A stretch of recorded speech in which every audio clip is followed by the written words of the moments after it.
بسم اللہ الرحمن الرحیم۔ السلام علیکم۔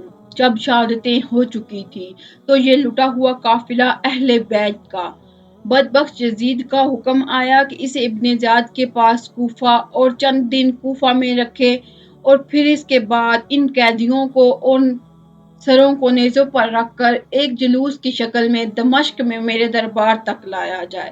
تو یہ جب قافلہ ان ظالموں نے ظالم حکمران کے حکم کے تحت حسین کو قتل کر قافلہ روانہ ہوا۔ ابن زیاد نے کئی دن قیدی کربلا کے آقا کے گلشن رسالت اور ان کے پھولوں کو قیدی رکھا، پھر دمشق میں اس قافلے کو روانہ کیا۔ اس پورے قافلے میں صرف ایک مرد بچ گیا تھا، وہ تھے امام زین العابدین جو بیمار تھے۔ باقی شہزادیاں تھیں، سیدہ کائنات کی صاحبزادیاں تھیں، آقا کے گلشن کی کلیاں تھیں۔ چلتے چلتے راستے میں ایک مقام پر یزیدی لشکر کے پاس پانی ختم ہو گیا۔ انہوں نے قافلہ روک دیا اور کہا پانی لے آئیں۔ یزیدی قافلے کا سربراہ دھوپ تھی اور صحرا تھا، اس نے اپنے لیے خیمہ نصب کروایا۔ کیونکہ پانی بہت دور سے آنا تھا، خیمہ نصب کر کے وہ آرام سے اس کے سائے تلے بیٹھ گیا۔ سورج کی تپش تھی اور صحرا تھا۔ آسمان کے نیچے حضور صلی اللہ علیہ وآلہ وسلم کی شہزادیوں کو بٹھا دیا گیا۔ پورے قافلہ اسی حال میں ان کے پانی کے انتظار میں دھوپ میں تپتا رہا۔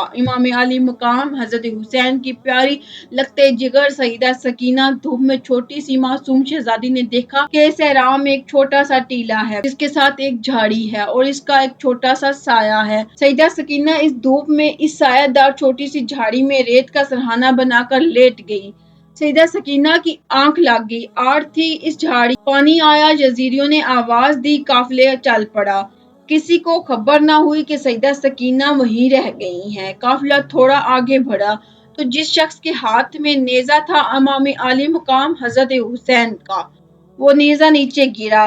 اس نے کوشش کی اس کو اٹھایا جائے لیکن نیزہ اپنی جگہ سے ہلا نہ۔ اس نے پوری طاقت کے ساتھ حضرت امام حسین کا سر مبارک اٹھایا لیکن اس سے اٹھایا نہ گیا۔ اس نے اور لوگوں کو بلایا لیکن حضرت امام حسین کا سر مبارک جس نیزے پر تھا وہ آگے نہ چلا۔ وہ پریشان ہو گئے۔ وہ سید زین العابدین کے پاس آئے اور کہا کیا ماجرا ہے؟ آپ کے بابا کا سر آگے نہیں چلتا۔ ان کی آنکھیں اب دیدہ ہو گئی۔ وہ اپنی پھوپھی سیدہ زینب کے پاس آئے اور کہا پھوپھی جان آپ ذرا ان اونٹوں اور کجاووں میں اپنی شہزادے اور شہزادیوں کو گن لیں، لگتا ہے بابا جان کا کوئی شہزادہ یا شہزادی رہ گئی ہے جس کی وجہ سے وہ بابا جان کا سر آگے نہیں بڑھ رہا، نیزہ گڑ گیا ہے۔ سیدہ زینب نے ایک ایک نام لے کر پوچھا، تسلی کی، سارے کجاووں میں تو ہیں۔ جب سیدہ سکینہ کا نام لیا تو جواب نہیں آیا، بار بار کہا تو جواب نہیں آیا تو وہ تڑپ اٹھی اور اپنے کجاوے سے نیچے آئی اور کہنے لگی حسین کی سکینہ رہ گئی ہے کہیں۔ جہاں قافلہ رکا تھا اب رات کا وقت ہو گیا ہے۔ رات کے اندھیرے میں دوڑتی پیچھے پہنچی تو اندھیرے میں دیکھا کوئی نقاب پوش خاتون تھی اور سیدہ سکینہ کو گود میں لے کر بیٹھی ہوئی تھی، ان کو چومتی تھی اور سیدہ سکینہ اس نقاب پوش عورت کے گود میں بیٹھی میٹھی میٹھی زبان میں کربلا کی کہانی سنا رہی تھی، جیسا بچے کہانی سنتے اور سناتے ہیں۔ وہ کہانی سنا رہی تھی کہ ہمارے ساتھ ایسا ہوا، پھر بابا کے ساتھ ایسا ہوا، پھر بھائی کے ساتھ یہ ہوا۔ وہ کربلا کی کہانی سنا رہی تھی، وہ نقاب پوش خاتون سنتی بھی تھی اور چومتی بھی تھی اور روتی بھی۔ اتنے میں سیدہ زینب قریب پہنچی اور کھڑے ہو کر آواز دیتی ہیں نقاب پوش خاتون اللہ آپ کا بھلا کرے، آپ نے ہماری بیٹی کو سنبھال لیا، ہم پر بڑا احسان کیا ہے، اللہ آپ کو اس کا اجر دے، بتائیں تو صحیح آپ کون ہیں؟ انہوں نے چہرے سے نقاب ہٹایا اور فرمایا زینب کیا بھول گئی ہو تمہاری ماں فاطمہ حسین کی لگتے جگر حسین کے سینے پہ سونے والی سکینہ تنہا رہ گئی تھی۔ قافلہ چل پڑا تو میں اس کو تنہا دیکھ کر رہ نہ سکی اور میں اس کے پاس آ گئی۔ سیدہ زینب سیدہ سکینہ کو لے کر رخصت ہوئی، سیدہ سکینہ کو لے کر کجاوے میں رکھا اور چل پڑی۔ اس طرح قافلہ حلب کے راستے سے ہوتا ہوا، حمص کے راستے سے ہوتا ہوا، جس راستے سے گزرتا بدبختوں نے وہاں استقبال کی تیاریاں کر رکھی تھی، وہاں شادیانے بجتے تھے، یزید کی فتح کے جشن منائے جا رہے تھے اور فتح یزید کے جشن کے سماں میں حضور کی شہزادیوں کو قیدی بنا کر قافلہ گزر رہا تھا۔ اہل بیت کے مردوں کے سر نیزوں پر تھے۔ دمشق میں پہنچے تو سارا شہر یزید کی فتح میں جشن منا رہا تھا۔